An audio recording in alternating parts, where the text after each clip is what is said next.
चलिए खबरों में आगे बढ़ेंगे, बात करेंगे जहां मिडल ईस्ट जंग को लेकर बड़ी खबर सामने आ रही है। अगले 24 घंटे बाद भीषण हो सकती है जंग। दरअसल ईरान के साथ मैदान में अब रूस भी उतर सकता है।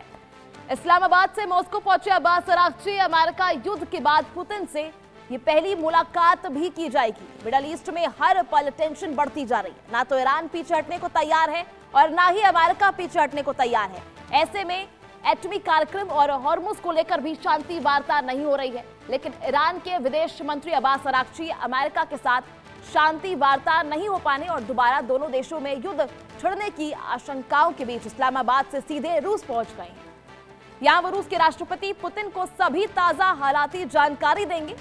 बता दें कि रूस ईरान का महत्वपूर्ण सहयोगी देश है। इन दोनों देशों के बीच आर्थिक, सैन्य तथा रणनीतिक साझेदारी मजबूत है। पुतिन के साथ बैठक में ईरान अमेरिका के साथ संभावित बातचीत, क्षेत्रीय सुरक्षा और प्रतिबंधों जैसे मुद्दों पर रूस का समर्थन मांग सकता है। वहीं ट्रंप प्रशासन के बयानों के बीच ये मुलाकात काफी अहम मानी जा रही है। एक तरफ ट्रंप ने जो है बड़ा बयान दे दिया, चेतावनी भी जारी कर दी है। वहीं ईरान भी लगातार कह रहा है कि वो अपनी संप्रभुता और सुरक्षा के लिए कदम जो है वो उठाता रहेगा।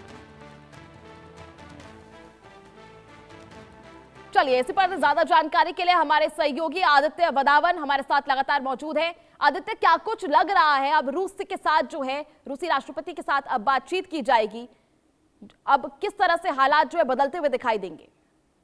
बिल्कुल, देखिए कहीं ना कहीं सैयद अब्बास अरागची जो ईरान के विदेश मंत्री हैं वो अब रशिया रूस के राष्ट्रपति पुतिन से मिलेंगे और डिस्कस करेंगे कि कैसे वेस्ट एशिया में जो ये वॉर एस्केलेटिंग सिचुएशन चल रही है इसको कैसे इस युद्ध को समाप्त किया जाए। हमने देखा है रूस और ईरान दोनों ही स्ट्रैटेजिक एलाइज हैं और इस पिछले 1-1.5 महीने के युद्ध में रशिया ने काफी लॉजिस्टिकल और इंटेलिजेंस सपोर्ट दिया ईरान को, जिससे वो प्रिसाइसली जो है जितने भी यूएस एयरबेस हैं, जो अल जाफरा एयरबेस है जो बहुत बड़ा यूएस का एयरबेस है यूएई में, उसको टारगेट करा। और कहीं ना कहीं कुछ ऐसी रिपोर्ट्स आई कि ईरानियन F-5 फाइटर जेट्स ने कहीं ना कहीं अमेरिका के मिसाइल डिफेंस सिस्टम्स में डीप पेनिट्रेट कर गया। तो काफी, अर्पिता, अगर आप देखेंगे तो यहाँ से काफी इवॉल्विंग सिचुएशन है। देखने वाली बात होगी कि कैसे क्या बातचीत होती है जब अरागची जो है पुतिन से मिलेंगे और क्या दोनों जॉइंट कंसेंसस ईरान और रूस इस मिडिल ईस्ट के इस युद्ध पे लेंगे। जी अर्पिता।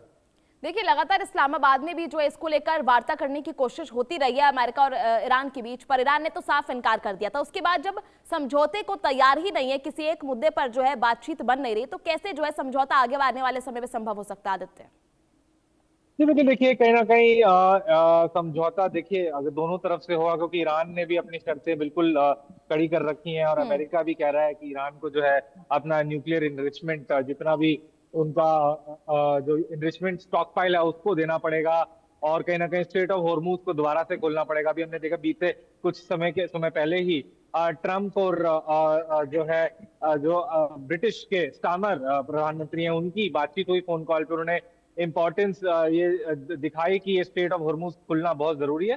तो देखने वाली बात होगी कि क्या अब ईरान और ये ईरान के विदेश मंत्री जब पुतिन से मिलेंगे तो क्या कुछ निकल के आता है।